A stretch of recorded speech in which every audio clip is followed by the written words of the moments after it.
એક સમયની વાત છે. એક ગામમાં એક ગરીબ બ્રાહ્મણ રહેતો હતો. એકવાર એ ગામના એક અમીર માણસે પોતાના ઘરે ભંડારા માટે તે બ્રાહ્મણને બોલાવ્યો. અમીર આદમીએ તે બ્રાહ્મણને એક બકરો આપ્યો. બકરો મેળવીને બ્રાહ્મણ ઘણો ખુશ થયો. તેણે પેલા અમીર માણસને આશીર્વાદ આપ્યા અને બકરાને પોતાના ખભા પર ઉચકીને ખુશી ખુશી પોતાના ઘરે જતો રહ્યો.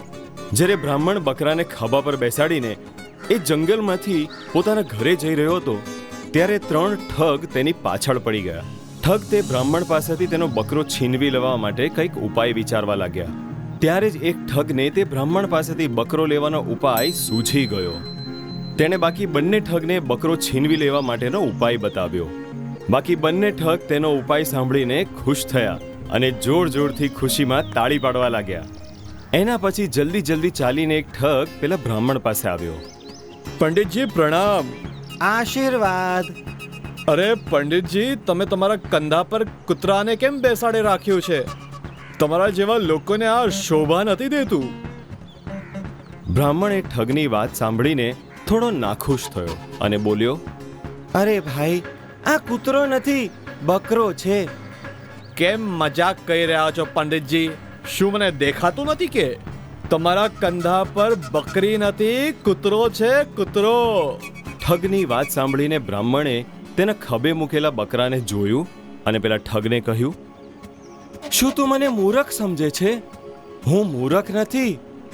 યજમાને તો મને બકરો જ આપ્યો છે, તો કૂતરો કેવી રીતના થઈ જાય? આ બકરો જ છે. નથી માનતા? કાંઈ વાંધો નહીં, તમારી મરજી. આટલું કહીને પેલો ઠગ એક તરફ જતો રહ્યો. બ્રાહ્મણ પેલા બકરાને લઈને આગળ વધ્યો. થોડી દૂર જતાં જ તેને બીજો ઠગ મળ્યો. પંડિતજી નમસ્કાર. આશીર્વાદ. પંડિતજી, બધું હેમ કેમ છે ને? હા, બધું બરાબર જ છે. અરે તમે વાછરડો કંધા પર મૂકીને ક્યાં લઈ જાઓ છો? છી છી છી. તમે બ્રાહ્મણ છો, તમને આ કામ શોભા નથી દેતું. અરે ભાઈ, આ વાછરડું નથી. આ વાછરડું નથી તો પછી શું છે પંડિતજી?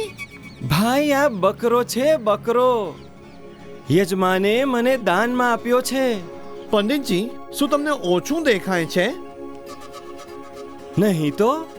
તમને જરૂર ઓછું દેખાય છે. ત્યારે જ કોઈ માણસે તમને વાછરડું કહીને બકરી આપી દીધી અને તમે માની લીધું કે આ બકરી છે, વાછરડું છે આ પંડિતજી. ઠગની વાત સાંભળીને બ્રાહ્મણને થોડી નવાઈ લાગી. એ વિચારવા લાગ્યો કે પહેલાવાળા માણસે તો તેને કૂતરો કહ્યો અને હવે એને વાછરડું કહે છે. કંઈક તો વાત છે જ. થોડીક દૂર ચાલવા સાથે જ તેને ત્રીજો ઠગ મળ્યો. નમસ્તે પંડિતજી. આ ગધેડાને ખાંદા પર લઈને ક્યાં જઈ રહ્યા છો? ગધેડો? ક્યાં છે ગધેડો? તમારા ખાંધા પર. હજુ ક્યાં? આ ગધેડો નથી, બકરો છે, બકરો. શું પંડિતજી, કોઈ આંધળાને મૂરખ બનાવતા હોત તો ઠીક હતું. મારી બંને આંખો એકદમ બરાબર છે. ગધેડાને તમે બકરી કહો છો? અરે ભાઈ, આ બકરો છે. પંડિતજી, જ્યારે તમે માની જ નથી રહ્યા તો પછી હું શું કહી શકું? પણ જ્યારે કોઈ માણસ આ ગધેડાને તમારા કાંધા પર જોશે તો શું કહેશે? તમને જણાવું, મારું કર્તવ્ય હતું, પછી તમારી મરજી. ઠગની વાત સાંભળીને બ્રાહ્મણ ચિંતામાં પડી ગયો. તે વિચારવા લાગ્યો કે ત્રણ માણસો તો જુઠ્ઠું ન બોલે ને. એકે તેને કૂતરો કીધો, બીજાએ વાછરડું અને હવે ત્રીજો છે જે એને ગધેડો કહે છે. જરૂર આ કોઈ માયાવી જીવ છે જે વાર પોતાનું રૂપ બદલી રહી છે. આ તો મને પણ નુકસાન પહોંચાડી શકે છે. આટલું વિચારીને બ્રાહ્મણે થોડીક આગળ જઈને બકરાને પોતાના ખભા પરથી નીચે ઉતારી દીધો અને પોતાના ઘરે જતો રહ્યો. ત્રણેય ઠગ આ જ તકની રાહ જોતા હતા અને તેમણે બ્રાહ્મણના જતાં જ પેલા બકરાને ઉચકી લીધો અને બ્રાહ્મણની મૂર્ખતા પર હસવા લાગ્યા. શિક્ષા: પોતાની બુદ્ધિ અને યોગ્યતા પર ભરોસો કરવો જોઈએ.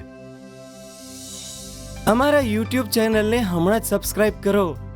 નવા વિડીયો જોવા માટે બેલ આઇકન દબાવો. તમે અમારા વિડીયોઝ પર તમારા કોમેન્ટ્સ કરશો. વિડીયોઝને લાઈક કરીને તમારા મિત્રોને શેર જરૂર કરજો.